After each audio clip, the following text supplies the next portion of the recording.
સંભળાઈ રહ્યો છે। કોંગ્રેસની જે મહિલા કાર્યકરો છે તે અહીંયા ઉત્સાહભેર કોંગ્રેસના ઝંડા સાથે અહીંયા આવી રહી છે। લોકોમાં એક અલગ જ પ્રકારનો ઉત્સાહ છે। આપણી સાથે ધારાસભ્ય છે, તેમની સાથે વાત કરીશું। કેવો માહોલ છે, કેવો ઉત્સાહ છે? તમે જોઈ શકો છો ઢોલ નગારા સાથે બહેનો અમારી ઘરે। આ ગરીબની સરકાર છે, ગરીબોની વિચાર શક્તિ, ખેડૂતોની વિચારોની સરકાર છે અને જે પ્રમાણે અમારી સરકાર બનશે એ ખેડૂતો ગરીબોની સરકારની વાત કરી રહ્યો છું। CWCની મીટિંગ છે, અહીંયા રાહુલજી, પ્રિયંકાજી, સોનિયાજી અને કદાવર નેતાઓ અહીંયા જ્યારે ઉપસ્થિત રહેવાના હોય ત્યાં ચોક્કસથી અહીંયા લાખોની સંખ્યામાં જનમેદની ઉપડી રહી છે અને આવનારા ઇલેક્શન 2019ની અંદર કોંગ્રેસનો વિજય નિશ્ચિત અને નિશ્ચિત જ છે। ભારતીય જનતા પાર્ટીનું જુઠ્ઠાણું હવે પ્રજા નહીં સ્વીકારી શકે। આપ જોઈ શકો છો કોંગ્રેસનો જે વિશાળ ધ્વજ છે જે પાછળની તરફ ફરકી રહ્યો છે। આ તરફ પણ કોંગ્રેસના સેંકડો ઝંડા છે, કોંગ્રેસ જિંદાબાદના નારા લાગી રહ્યા છે। કેટલો ઉત્સાહ છે? પ્રિયંકા ગાંધી, સોનિયા ગાંધી અહીંયા આવી રહ્યા છે। 100% પ્રિયંકા ગાંધી અને સોનિયા ગાંધી આવે છે, સાથે અમારા રાહુલજી પણ આવે છે। અહીંયા પબ્લિક ખૂબ ઉત્સાહી છે અને 2019ની લોકસભાની અંદર પબ્લિક ખૂબ મોટો એમને જીત આપવાની છે અને રાહુલ ગાંધીને વડાપ્રધાન તરીકે બેસાડવાનો સંકલ્પ છે જનતાએ કર્યો છે। એની સાથે ઉત્સાહથી અમે જોડાયા છીએ અને ખૂબ ઉત્સાહ છે પબ્લિકની વચ્ચે। આવતા દિવસોની અંદર પબ્લિક એમને રિઝલ્ટ આપશે।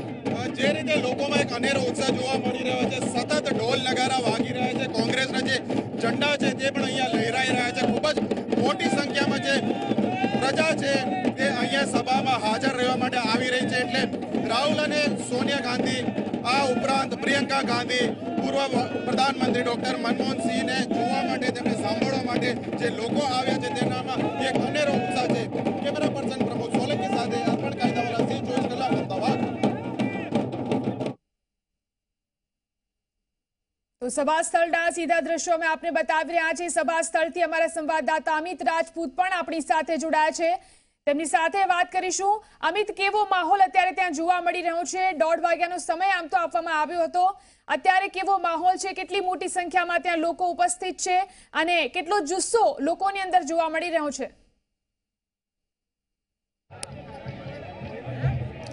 બિલકુલ જીલન, હું કેમેરા પર્સન શૈલેષને કહીશ કે પાછળના દ્રશ્યો પહેલાં દર્શાવે કે આ કોંગ્રેસ પાર્ટીની જે સભા થઈ રહી છે તેની અંદર ધીમે ધીમે કાર્યકર્તાઓ જે છે એ ઉમટી રહ્યા છે અને કાર્યકર્તાઓ આખા ગુજરાતમાંથી આવી રહ્યા છે। તો આ ગરમી વધારે છે ને ગરમી વધારે હોવા છતાંય આપ જોઈ શકો છો કે જ્યાં સુધી નજર જઈ રહી છે, હું કેમેરા પર્સન શૈલેષને કહીશ કે થોડું ઝૂમ આઉટ કરે। એ અલગ અલગ પ્રકારની વ્યવસ્થા જે ગોઠવવામાં આવી છે, તો ખાનગી બસોના માધ્યમથી કોંગ્રેસના કાર્યકર્તાઓને અહીંયા લાવવામાં આવી રહ્યા છે। તો દરેક કાર્યકર્તાઓ અહીંયા આવી રહ્યા છે અને આ જે પ્રકારથી સંખ્યા જોવા મળી રહી છે, તો અત્યારે સંખ્યા ઓછી છે પણ ધીમે ધીમે જેમ જેમ સમય જશે તેમ તેમ કાર્યકર્તાઓની સંખ્યા જે છે એ વધશે અને કાર્યકર્તાઓની રાહ જોવાઈ રહી છે। કાર્યકર્તાઓ જ્યારે અહીંયા આવશે ત્યારે જ રાહુલ ગાંધી જે છે મંચ પર આવશે, વાત બિલકુલ સ્પષ્ટ છે। કટઆઉટ્સની હું વાત કરીશ જીલન, સામે કટઆઉટ્સ, હું કેમેરા પર્સન શૈલેષને કહીશ કે કટઆઉટ્સ દર્શાવે પહેલાં આપ જોઈ શકો છો કે રાહુલ ગાંધી જે છે એ સરદાર પટેલ અને રાષ્ટ્રપિતા બાપુની વચ્ચે છે। તો આ કટઆઉટ્સ પણ ખૂબ ચર્ચામાં છે।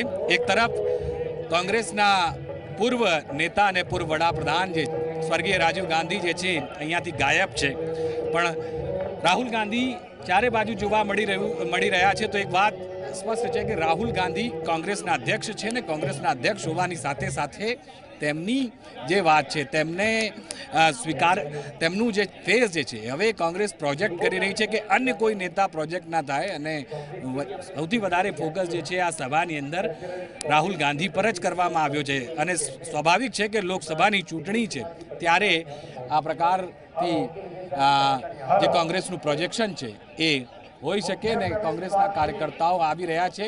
પ્રિયંકા ગાંધીના મુખોટા પણ જોવા મળી રહ્યા છે। કેમેરા પર્સન શૈલેષ, જે પ્રકારથી વડાપ્રધાન નરેન્દ્ર મોદીની સભાની અંદર વડાપ્રધાન નરેન્દ્ર મોદીની સભાની અંદર પ્રધાનમંત્રી નરેન્દ્ર મોદીના કટઆઉટ્સ જોવા મળતા હતા, એ પ્રકારથી જ અહીંયા આપ જોઈ શકો છો પ્રિયંકા ગાંધીના જે ફેસ કટઆઉટ જે છે સ્પષ્ટ રીતે જોઈ શકાય છે કે પ્રિયંકા ગાંધી પણ હવે ફેસ છે। એક સંદેશ આપવાનો પ્રયાસ આ પ્રકારના કટઆઉટ જે છે પ્રિયંકા ગાંધીના જે ફેસ માસ્કની હું વાત કરું, ફેસ માસ્ક જે છે જોવા મળી રહ્યા છે. એ ફેસ માસ્ક પહેલા વડાપ્રધાન નરેન્દ્ર મોદીની સભામાં લોકો જોવા મળતા હતા. હવે પ્રિયંકા ગાંધી પણ ફેસ છે. સાથે જોડાયેલા રહેશો, આગળ પણ વિગતો મેળવતા રહીશું. CWC ની બેઠક જે ચાલી રહી છે કોંગ્રેસની, ત્યાંથી અમારા સંવાદદાતા બ્રિજેશ દોશી આપણી સાથે જોડાયા છે. જે બ્રિજેશ, શું હજી પણ ત્યાં બેઠક ચાલી રહી છે? કયા કયા મુદ્દાઓ પર ચર્ચા થઈ રહી છે? કોણ કોણ ત્યાં ઉપસ્થિત છે?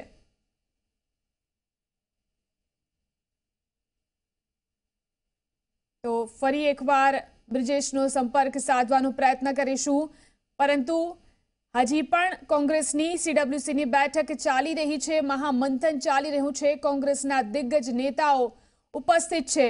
તો મોદીના ગઢમાં આજે કોંગ્રેસના લોકસભા ચૂંટણીના શ્રી ગણેશ કરવા માટે રાહુલ ગાંધી, સોનિયા ગાંધી, પ્રિયંકા ગાંધી અને તેમની સાથે સાથે કોંગ્રેસના તમામ દિગ્ગજ નેતાઓ આજે ગુજરાત આવી પહોંચ્યા છે.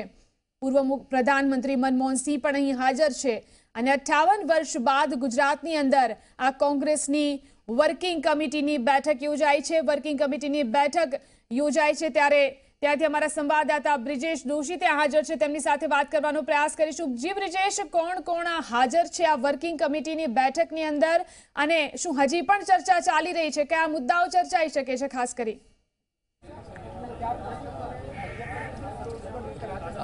જી બિલકુલ, વર્કિંગ કમિટી બેઠક જે છે હાલ ચાલુ છે. સીધા દ્રશ્યો બતાવીશું. અહીંયા જે આ હોલ બનાવવામાં આવ્યો છે તે હોલમાં જે છે અહીંયા વર્કિંગ કમિટીની બેઠક મળી રહી છે.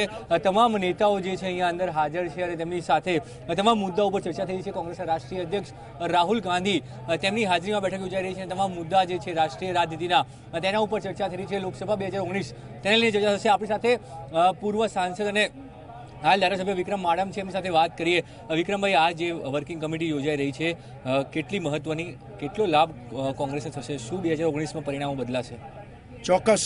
જ્યારે આખા દેશની અંદર કોંગ્રેસની CWCની મિટિંગ એ જ્યારે સરદારના સાનિધ્યમાં અને આજના ઐતિહાસિક દિવસ દાંડી કૂચના દિવસે મળતી હોય ત્યારે દેશને એક સંદેશ દેવાની વાત છે કે કોંગ્રેસ ક્યારેય તૂટી ન શકે, કોંગ્રેસ ક્યારેય ઝૂકી ન શકે, કોંગ્રેસ ક્યારેય વેચાઈ ન શકે. કોંગ્રેસની વિચારધારા એ જ મજબૂત વિચારધારા છે અને કોંગ્રેસનો કાર્યકર આ વિચારધારાને લઈ અને ગલીએ ગલીએ જશે. અને 2019ની ચૂંટણી પછી આ દેશ ઉપરથી ફાસિસ્ટોનું શાસન ખતમ થશે અને કોંગ્રેસ અને UPAનું શાસન આવશે.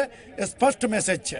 પણ જે રીતે હાલ કોંગ્રેસના ધારાસભ્યોને તોડવામાં આવી રહ્યા છે, હજુ પણ કેટલાક ધારાસભ્યો લઈ જવાની વાત છે. કેટલા ધારાસભ્યો તૂટશે? બ્રેક ક્યારે વાગશે? કોઈ ધારાસભ્યો 2, 4, 5 વેચાય એનાથી ક્યારેય પાર્ટી તૂટતી નથી. અહેમદભાઈ પટેલની ચૂંટણીની અંદર પણ આપણે જોયું 14 ધારાસભ્યો ચાલ્યા ગયા. 32ના આંકડા પરથી કોંગ્રેસ 80 પર પહોંચી છે. જનતા કોંગ્રેસની સાથે છે, જનતા ધારાસભ્યોની સાથે નથી.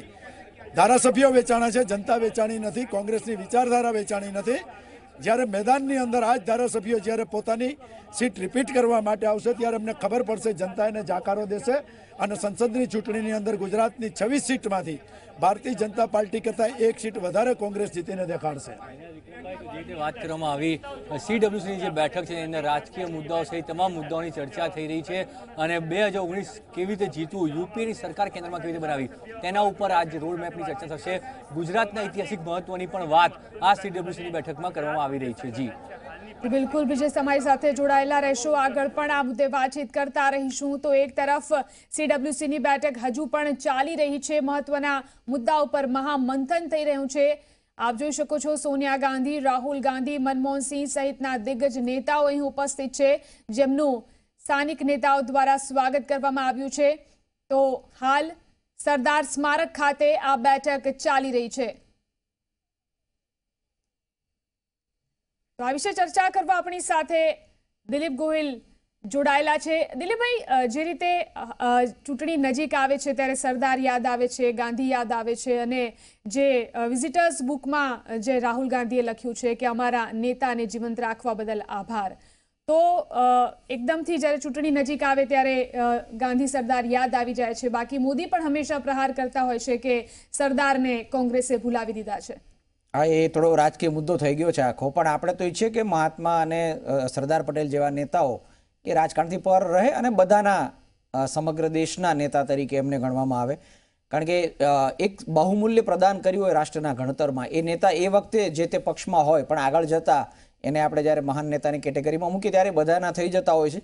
પણ એના માટે થોડી રાહ જોવી પડે. ઇતિહાસના અમુક દાયકા વીતે પછી આપણે એનું અલગથી મૂલ્યાંકન કરીએ ત્યારે થાય. પણ હવે નામ લેવાના છે, પોતાને કયા નેતામાંથી પ્રેરણા મળી રહી છે એ દર્શાવવા માટે પક્ષ છે એ જૂના નેતાઓના નામ લેતા હોય છે. એ દ્વારા પોતે કયા પ્રકારની રાજનીતિ કરવા માગે છે એનો એક ઇન્ડિકેશન પણ આપતા હોય છે. ગુજરાતમાં એટલા માટે વધારે વિશેષ ઉલ્લેખ થાય કે મહાત્મા ગાંધી અને સરદાર પટેલ બંને ગુજરાતના મહાન નેતાઓ હતા અને મૂળ ગુજરાત સાથે નાતો હોવા કરતાં સમગ્ર દેશને આઝાદી અપાવનારા બે અગત્યના નેતા બંને એક જમાનામાં કોંગ્રેસમાં હતા. પણ જે કહ્યું છે પ્રમાણે આખો મુદ્દો નહેરુ અને સરદાર વચ્ચે કેવા સંબંધો હતા અને શા માટે સરદારની અવગણના થતી હતી એ મુદ્દો વધારે પડતો રાજકીય થઈ ગયો છે. અને એમાં એટલા બધા આક્ષેપો થાય છે કે એમાં તથ્યો સાથેની વાત કરવા બેસીએ તો પણ લોકોના વાત ગળે ઉતરતી નથી. એટલે આપણે એને કહીને છોડી દેવું જોઈએ કે એ જુદા સંદર્ભમાં નહેરુ અને સરદારના મતભેદો હતા પણ મનભેદ નહોતા. એ બંને સાથે મળીને જ રાષ્ટ્રનું ઘડતર કર્યું હતું. સરદારે સમગ્ર દેશના રજવાડાઓને એક કરી અને કરવાનું કામ હતું, જ્યારે વડાપ્રધાન તરીકે નહેરુએ પોતાની કામગીરી બતાવવાની હતી. એટલે એ અર્થમાં બંનેનું નામ લેવાતું હોય છે. પણ આજે આ ગુજરાતમાં બેઠક યોજાઈ છે ઘણા વખત પછી, એટલે હવે એ ઠરાવ કરી અને શું જણાવે છે એ અગત્યનું છે. કારોબારીની બેઠક આમ તો નિયમિતપણે થતી હોય છે, દરેક પક્ષની પોતાની એક કારોબારી હોય છે જે સર્વોચ્ચ નેતાઓનો એમાં સમાવેશ થતો હોય છે. સમયાંતરે પોતાની પોલિસીમાં કેટલો ફેરફાર કરવો એ પણ નિર્ણય લેવાનો હોય છે અને કયા મુદ્દા ઉપર ધ્યાન આપવું, કયા મુદ્દાને હાઇલાઇટ કરવા. અત્યારે મને લાગે છે કસોટી એ છે કે રાષ્ટ્રીય સુરક્ષાનો મુદ્દો અગત્યનો બન્યો છે ત્યારે એને કેવી રીતે પ્રજા સમક્ષ એમને મૂકવું અને પોતાની નીતિ આ બાબતમાં શું છે એની વધારે સારી રીતે એમણે સ્પષ્ટતા કરવી પડશે. અને બીજું મને લાગે છે એક અગત્યની વસ્તુ એ છે કે જવાબદારી પ્રિયંકાને યુપીની સોંપવામાં આવી છે, પરંતુ એ પછી એમણે જાહેરમાં બહુ દેખાયા નથી. પોતાની રીતે એમણે મિટિંગો કરી છે કાર્યકરો સાથે. અહીં મંચ પર આવશે અને જે રીતે કોંગ્રેસના નેતાઓ કહે છે પ્રમાણે કદાચ પ્રવચન પણ કરશે. એટલે પહેલી વાર એવું બનશે કે સક્રિય રીતે રાજકારણમાં આવ્યા પછી સત્તાવાર રીતે એ કેવું પ્રવચન કરે છે, શું બોલે છે એનો મુદ્દો પણ અગત્યનો રહેશે. આમ એમના માટે રાજનીતિ નવી નથી. ભૂતકાળમાં એમણે પ્રચાર કર્યો છે. બહુ નાની ઉંમરે કોંગ્રેસના નેતાઓ યાદ કરે છે કે 1999માં અમેઠીમાં જ્યારે ભાજપ તરફથી અરુણ નહેરુને ટિકિટ આપવામાં આવી ત્યારે પ્રિયંકા પોતે જઈને ત્યાં પ્રચાર કર્યો હતો જેથી કેપ્ટન સતીશ શર્માને જીતાડી શકાય. એટલે એ બી નજર રહેશે. જી, સભા સ્થળથી આપણી સાથે અમિત રાજપૂત જોડાયેલા છે. જી અમિત, કેવો માહોલ અત્યારે ત્યાં જોવા મળી રહ્યો છે? કેટલા લોકો ત્યાં એકઠા થઈ રહ્યા છે?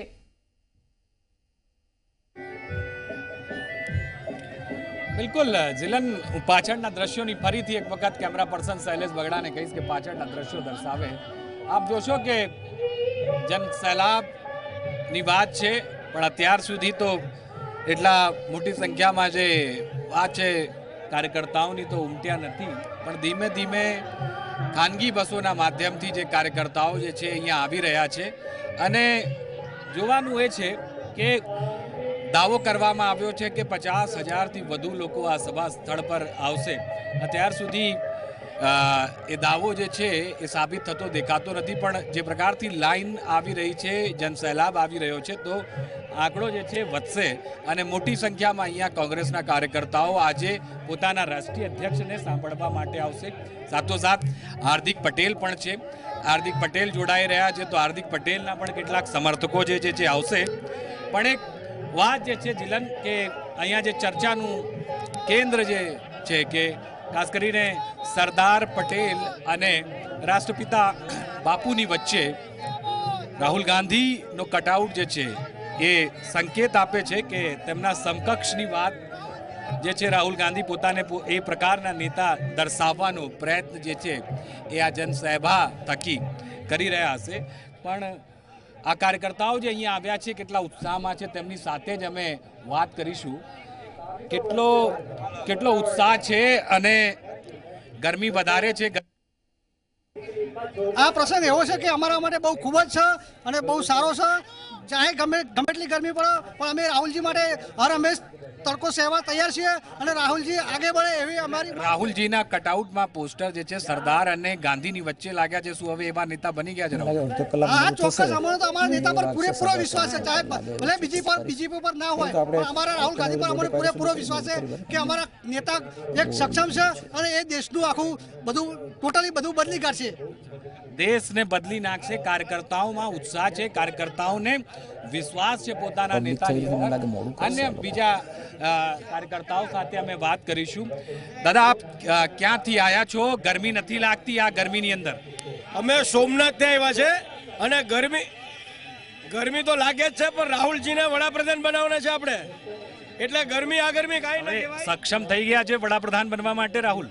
વડાપ્રધાન બનવાને સક્ષમ જ છે. ગયે વખતે શ્રી મોદીજીએ ચીટિંગ કરી અને ખોટી અફવા ફેલાવીને વડાપ્રધાન બન્યા છે. આ વખતે રાહુલજી જ વડાપ્રધાન. ચીટિંગ કરી હતી? એને વીએમ મશીનમાં પણ કરી લીધી અને ખોટા હાલામાં જે મુદ્દા ઉઠાવ્યા હતા એક મુદ્દાનું પણ કામ કરે નથી એમણે. પણ ઈવીએમ તો ચૂંટણી પંચ કહે છે કે ઈવીએમ થી ચૂંટણી થશે. ઈવીએમ થી થશે. જો ગડબડ નહીં થાય તો રાહુલજી વડાપ્રધાન ફાઇનલ છે. કોઈ ગડબડ કઈ રીતે થઈ શકે ઈવીએમ માં? તમને ખબર છે? એ લોકો મશીનમાં ગડબડ કરે છે. શું કરે?